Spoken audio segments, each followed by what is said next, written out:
Good morning વિદ્યાર્થી મિત્રો. આપણે પહેલાં જોયું હતું પ્રશ્નપત્ર 1 અને 2માં વિકલ્પો સોલ્વ કર્યા હતા. હવે આપણે પ્રશ્નપત્ર 3 અને પ્રશ્નપત્ર 4ના વિકલ્પો જોઈશું. જો વિધાન સાચું બને તે રીતે યોગ્ય વિકલ્પ પસંદ કરો. હવે એમાં છે 7મો સવાલ. 14,587 ભાગ્યા 1250ના દશાંશ નિરૂપણમાં દશાંશ ચિહ્ન બાદ કેટલા અંક આવે? જે દશાંશ નિરૂપણ આપણે કરીએ છીએ ભાગાકાર એટલે કે, તો એના દશાંશ ચિહ્ન બાદ કેટલા અંક આવશે તે જોવાનું. આપણે એમાં એ વિકલ્પ આપ્યો છે 1, બીમાં આપ્યું છે 2, સીમાં આપ્યું છે 3 અને ડીમાં આપ્યું છે 4. તો હવે આનું શું કરીશું? આપણે લસા લઈશું. 1250નો લસા 625 તો કેટલા થશે? 1250, 125 પંચા 625. તેવી જ રીતે 25 પંચા કેટલા થશે? 125. પાયો પાયો કેટલા થશે? 25. બરાબર. આ છે આપણે લસા લીધો. બરાબર. તો આપણને કેટલે મળશે? 2 આપણને 1 ઘાત મળશે. જ્યારે 5ની આપણને કેટલી ઘાત મળશે? 4 ઘાત મળશે. તો અહીંયા આપણે લખી શકીશું 2 × 5 × 5 × 5 × 5. 5ની આપણને કેટલી ઘાત મળી? 4 ઘાત મળી. તો દશાંશ ચિહ્ન બાદ કેટલા ચિહ્ન આવશે? મોટામાં મોટી ઘાત જોવાની. તો દશાંશ ચિહ્ન બાદ આપણને કેટલા અંક મળશે? 4 અંક મળશે. તો વિકલ્પમાં આપણને ડી મળશે. તો હા, તો એ ડી ઉપર આપણે ટીક કરીશું. ઓકે. ચલો, બીજો સવાલ છે. જો y બરાબર px - 2ની રેખા બિંદુ 3, 2માંથી પસાર થતી હોય તો p બરાબર ખાલી જગ્યા મળે. તો હવે આમાં આપણે શું કરીશું? સૂત્રમાં 3, 2 છે જે રકમમાં આપણને જુઓ આ 3, 2 આપ્યા છે. એને આપણે xy લઈ શકીશું. 3ને આપણે x લઈશું અને 2 બરાબર આપણે y લઈશું. હવે આપણે વિકલ્પ જોઈશું કે જવાબ શું આવે છે. એ આપ્યું છે 3/4, બી આપ્યું છે 4/3, સી આપ્યું છે 3 અને ડી આપ્યું છે 4. તો જુઓ આ રકમ છે y બરાબર px - 2. તો y બરાબર આપણે 2 લીધા. આ રકમમાં જુઓ મેં ઉપર દર્શાવી છે y બરાબર આપણે 2 લીધેલા છે. x બરાબર 3. એક્સની કિંમત આપણે એક્સની જગ્યાએ મૂકીશું. -2 એમના એમ રહેશે. આમ 2 એમના એમ રહેશે. બરાબર. અહીંયા થશે 3p - 2 થશે. બરાબર. તો હવે શું થશે? આપણે 2 + 2 3pને આપણે બરાબરની પેલી બાજુ લઈ જઈશું. એટલે કે બરાબરની આમ લઈ જઈશું એટલે 3p આ બાજુ આવી જશે અને 2 આ બાજુ આવી જશે. તો 2 + 2 બરાબર કેટલા થશે? 4 થશે. બરાબર. અને 3p એમના એમ રહેશે. હવે 3ને આપણે આ બાજુ લાવી દેવાનું. 4 આપ્યા છે. બરાબર. p એમના એમ રહેશે. 3ને આપણે છેદમાં લાવી દઈશું. આમ ક્રોસમાં છેદમાં લાવી દઈશું એટલે આપણને p બરાબર 4/3 મળશે. હવે આપણે રકમમાં જોઈ લેવાનું કે ભાઈ આપણને 4/3 આપ્યું છે કે નહીં. તો જોઈએ. ચલો, વિકલ્પમાં આપણે હા, આપણને વિકલ્પમાં 4/3 આપેલું છે. તો જવાબ શું આવશે? બી આપણે ટીક કરીશું. હવે આગળનો રકમ જુઓ. જો સમીકરણ યુગ્મ 3x - y + 8 બરાબર 0 અને cx - ky બરાબર -16ના આલેખ સંપાતી રેખાઓ હોય તો k બરાબર ખાલી જગ્યા થાય. રકમમાં આપણને k આપ્યું છે, ky. બરાબર. એમાંથી આપણે k શોધીશું. તો આપણને સંપાતી એટલે કે યુગ્મ યુગ્મ આપણને સંખ્યા બરાબર આપેલી છે આમાં તો. બરાબર. હવે આમાં આપણે બનાવીશું.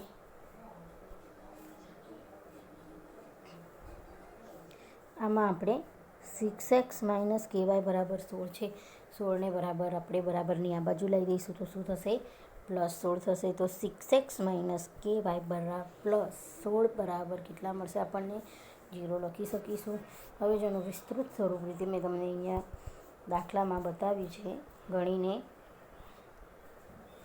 આવી જ રીતે 3x - y + 8 બરાબર 0 લખ્યું આપણે. બરાબર. બંને રકમ આપણે મેન્શન કરી દીધી છે. cx - ky. બરાબર. હવે જુઓ a1 બરાબર આપણે કેટલા લીધા છે? 3. b1 બરાબર આપણે કેટલા લઈશું? -1. c બરાબર આપણે c1 એટલે કે 8 લઈશું.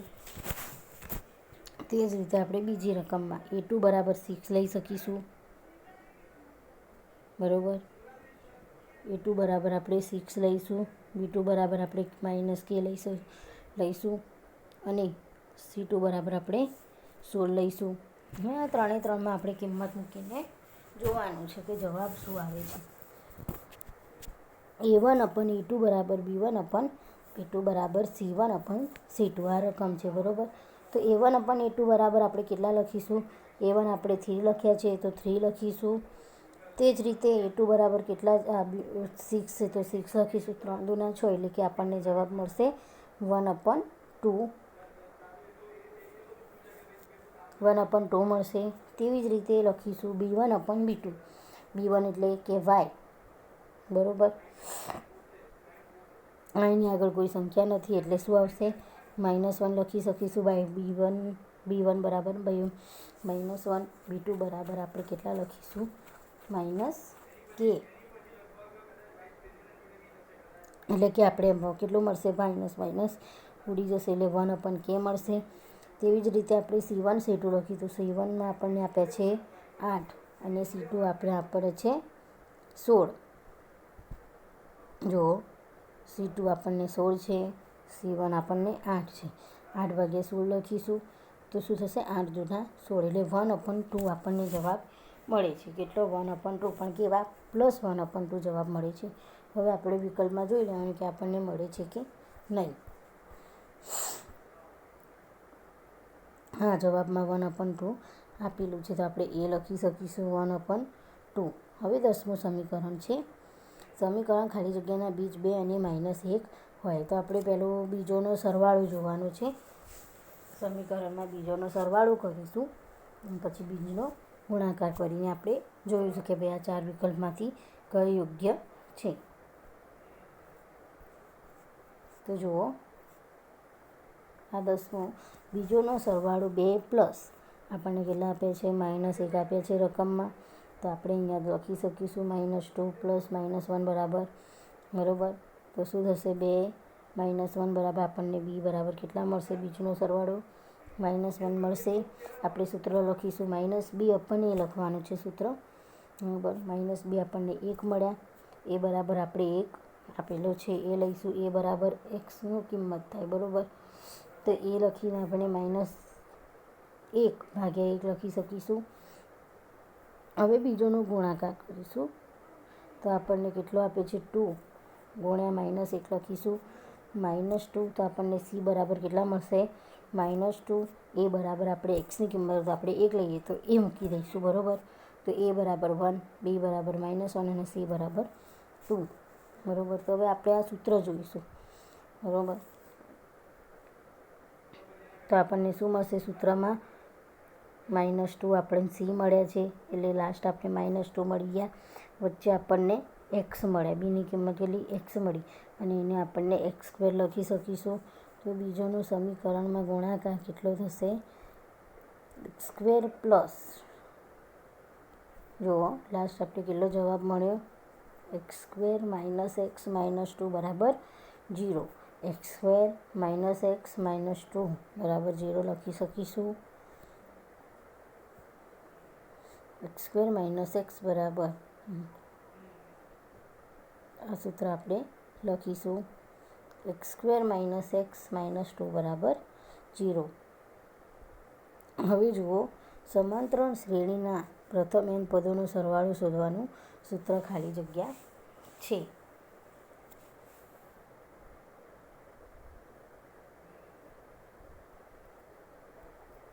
તો હવે આપણે આ સૂત્ર જોઈશું કે હું તમને સૂત્ર બતાવું છું. આ આપણું સમાંતર શ્રેણીના પ્રથમ n પદ શોધવાનું સૂત્ર છે કે n/2 બરાબર કેટલું છે? 2a n -1 d છે, બરાબર. આપણે આ શું છે? સમાંતરના શ્રેણીના n પદોનું શોધવાનું સૂત્ર. તો હવે સરવાળા શોધવાનું સૂત્ર આપણે આવી રીતે લખીશું. Sn બરાબર n/2 2a plus n -1 d, બરાબર. તો હવે આપણે Sn બરાબર n/2 બરાબર a પ્લસ n લખી શકીશું. હા, n પદ માટેનું સૂત્ર લખી શકીશું એટલે આપણને સૂત્ર કયું આવશે? એસએન આપણને રકમમાં આર્યું આપ્યું છે વિકલ્પમાં.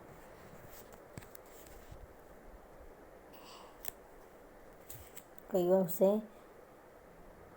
n/2 2a + n-1d. તો હા, રકમમાં આપણને આપ્યું છે. જુઓ, પહેલું સૂત્ર છે એના પરથી આપણે આવી સૂત્ર લખી શકીશું. તો જવાબમાં આપણને શું મળશે? બી, n/2 2a + n-1d. તો અહીંયા આપણે બી ટીક કરીશું. બી મળશે. બરાબર. હવે નેક્સ્ટ આપણને જુઓ બીજું છે, બિંદુઓ પી x1 y1 અને q બરાબર x2 y2 વચ્ચેનું અંતર PQ બરાબર ખાલી જગ્યા થાય છે. બરાબર. તો આ સૂત્ર આપણે આમ પદ્ધતિનું આગળ મેં તમને બતાવ્યું હતું, તો આપણે આ પદ્ધતિ પ્રમાણે એનું સૂત્ર યાદ રાખવું પડે. જુઓ, અંતર સૂત્ર મેં તમને બતાવ્યું હતું. અંતર સૂત્ર, આ છે અંતર સૂત્ર. x1 - x2 નો વર્ગ પ્લસ y1 - y2 નો વર્ગ. બરાબર. અંતર સૂત્ર છે. બરાબર. તો એ સૂત્ર આપણે અહીંયા છે અંતર સૂત્ર, તો અહીંયા વિકલ્પમાં આપ્યું છે કે નહીં જોઈ લેવાનું, ચેક કરી લેવાનું કે ભાઈ x1 - x1 નો વર્ગ y2 - y1 નો વર્ગ છે. હા, તો પહેલાં વિકલ્પમાં છે, પરંતુ આપણે શું જોવાનું? ખાસ કરીને આપણે નિશાની જોવાની, કે નિશાની જોવાની પ્લસની છે માઇનસની છે. હા, જુઓ નિશાની. બીજો વિકલ્પ જુઓ, x2 - x1 નો વર્ગ આપ્યું છે. બરાબર. પણ વચ્ચે પ્લસની નિશાની છે. બરાબર. પ્લસ y2 + y1 નો વર્ગ. તો આ વિકલ્પ આપણને ખોટો પડશે. આ વિકલ્પને આપણે ખોટો કહી શકીશું. આ વિકલ્પ થશે નહીં. આપણને કયો મળશે? એ વિકલ્પ મળશે. હા, તો એ વિકલ્પ આપણને મળશે. જવાબ એ આવશે. હવે જોઈશું, તો અહીંયા આપણે રકમમાં એ ટીક કરી દઈશું. એ. બરાબર. હવે નેક્સ્ટ આપણે જોઈશું પ્રશ્નપત્ર નંબર 4. પ્રશ્નપત્ર નંબર 4.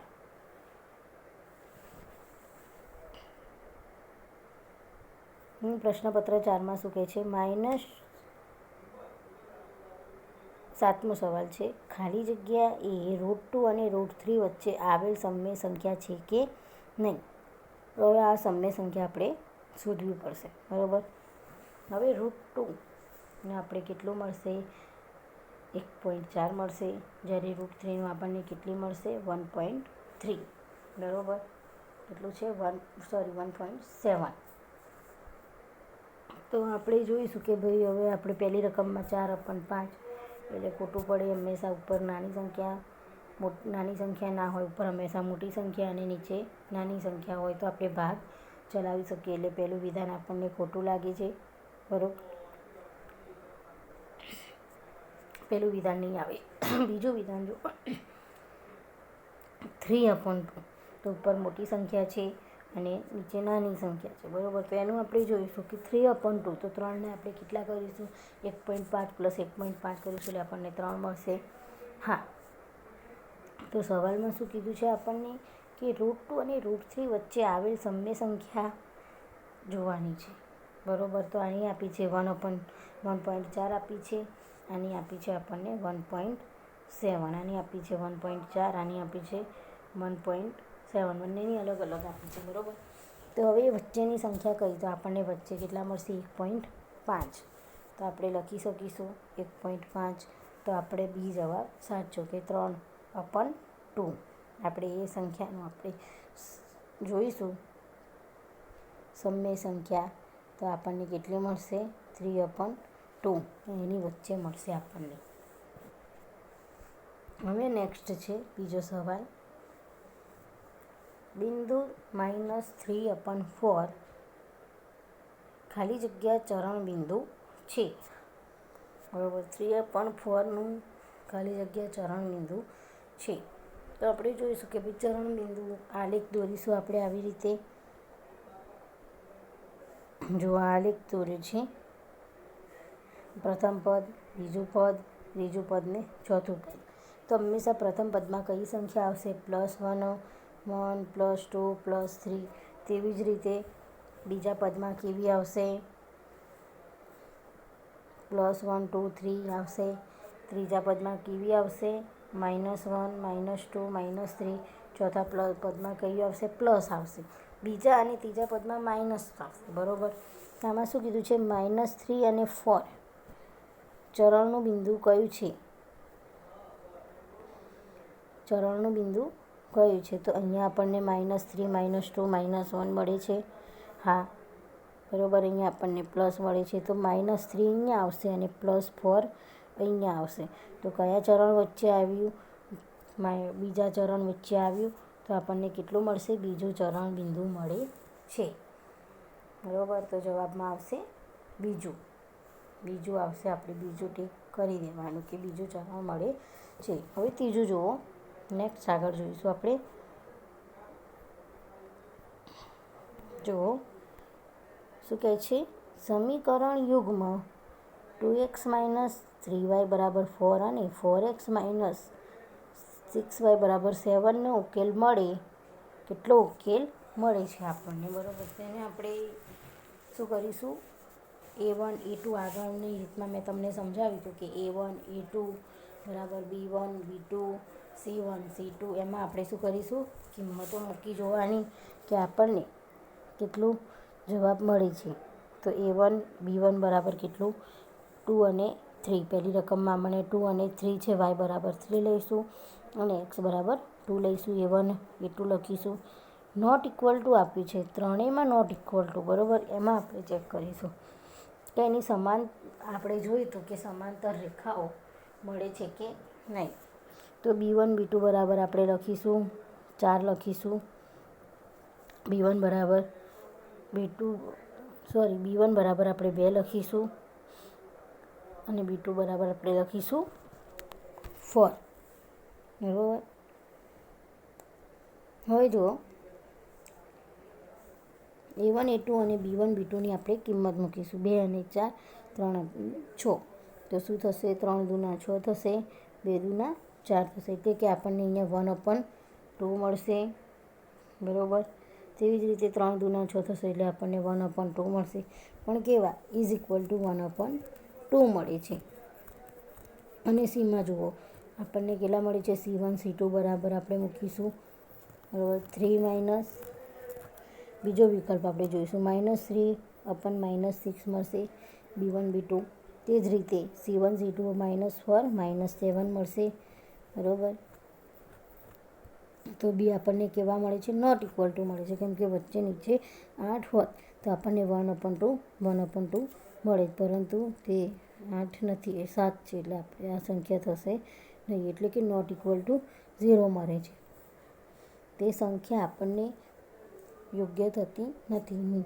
ત્રણેય સમાન સંખ્યા હોવી જોઈએ. A1/A2 બરાબર B1/B2 બરાબર C1/C2. તો તેવું આપણને મળતું નથી. તો જવાબની કિંમત કેટલી આવશે? 0. કેટલી આવશે? 0. હવે જુઓ આગળનો સવાલ છે. સમીકરણ x² + 3x + 2 = 0 વિવેચકની કિંમત ખાલી જગ્યા થાય. તો હવે આ સમીકરણમાં આપણે શું કરીશું? સૂત્રમાં આપણે કિંમત મૂકીશું. આગળ મેં તમને સૂત્ર શીખવાડ્યું હતું કે D = B² - 4AC. આ સૂત્રમાં આપણે શું કરીશું? રકમ મૂકીશું. બરાબર. B² કીધું છે. બરાબર. તો પહેલાં સૌપ્રથમ આપણે શું કરીશું? લખી દઈશું A બરાબર આપણે 1. એક્સની આગળ કંઈ છે નહીં. આપણે A બરાબર 1 લઈ શકીશું. B બરાબર આપણે શું લઈશું? 3 લખીશું. તો C બરાબર 2. હવે આ કિંમત આપણે આ સૂત્રમાં મૂકીશું. D બરાબર B² - 4AC. બરાબર. B² એટલે કે 3નો વર્ગ, 4 એનું નામ રહેશે. A બરાબર કેટલા છે? 1. તો 1 લખીશું. C બરાબર 2નો વર્ગ લઈશું. 3 તરી 9. 3નો વર્ગ એટલે કે 9 થશે. બરાબર. 4 દૂના કેટલા થશે? 8 થશે. એટલે કે 1 આપણે ગુણાય 1નો આપણે ગુણાકાર કરીશું આપણને 1 જ મળશે. એટલે કે આપણને આના મળશે 4 દૂના 8 કરીશું એટલે 9 - 8 બરાબર આપણને કેટલા મળશે? 1 મળશે. બરાબર, 1 મળશે તો આપણે ત્યાં લખી શકીશું કે જવાબમાં આપણને કેટલા મળે છે? સૂત્રનું 1 વિવેચક મળે છે. હવે જો આગળ મૂકે છે પદ 10મો વિકલ્પ 11મો વિકલ્પ શું કહે છે આપણને? સમાંતર શ્રેણી કે 3k 5k ખાલી જગ્યાના પ્રથમ n પદોનો સરવાળો કેટલો થાય? એટલે કે ખાલી જગ્યા થાય. તો આપણે એ બરાબર કે લઈ લઈશું. બરાબર, એ બરાબર આપણે કે લઈશું. એ બરાબર કે લઈશું. ડી બરાબર આપણે સૂત્ર લખીશું બીજું પદ માઇનસ પ્રથમ પદ. બીજું પદ કયું છે? 3 લઈશું બીજું પદ અને ત્રીજું પદ આપણે લઈશું તો 3k. બીજું પદ માઇનસ પ્રથમ પદ. પ્રથમ પદ કે છે, બીજું પદ આપણે લઈશું 3k અને પ્રથમ પદ લઈશું k. બરાબર, તો આપણને 3kમાંથી માઇનસ k જશે એટલે આપણને કેટલા મળશે? 2k મળશે. બરાબર, હવે જુઓ સૂત્રમાં આપણે જોઈશું કે Sn બરાબર n/2 2a plus n-1 D આવશે. બરાબર, લખીશું તો પછી n/2 બરાબર 2k લખીશું. એની કિંમત આપણે k લખી છે, k લખીશું અને n- આપણે 1 એમના એમ રાખીશું. બરાબર, ડી બરાબર આપણને કેટલા મળે? 2k મૂકીશું, કિંમત મૂકી દઈશું. હવે આગળ જુઓ n2 2k એટલે 2 ઉડી જશે. અહીંયાથી 2 ઉડી જશે એટલે કેટલા વધશે? k વધશે. 2kn આપણે આને લખી શકીશું 2kn. આખું સૂત્ર 2kn - 2k તો n/2 ગુણ્યા n² અને k વધશે. એટલા વધશે n². k હવે આપણે જોઈ લઈશું કે રકમમાં આપ્યું છે. હા, તો n² k આપણને જવાબ મળશે. n² k. હવે જુઓ લાસ્ટનું છે આપણને ઉગમ બિંદુ 0 0નું x સરથી લંબ અંતર ખાલી જગ્યા થાય. હવે ઉગમ બિંદુ આપણને 0 0 જ આપ્યું છે. બરાબર, ઉગમ બિંદુ કેટલું આપ્યું છે? 0 0 આપ્યું છે. તો આગળ કંઈ શોધવાનું રહે નહીં. 0 0નું આપણને મૂલ્ય હંમેશા 0 મળે એટલે કે જવાબ કેવો આવશે? 0 આવશે. બરાબર, હવે અહીંયા પૂરું થાય છે 2 સેક્શન. હવે આપણે જોઈશું પછીના લેક્ચરમાં પ્રશ્નપત્ર 5 અને 6. ઓકે.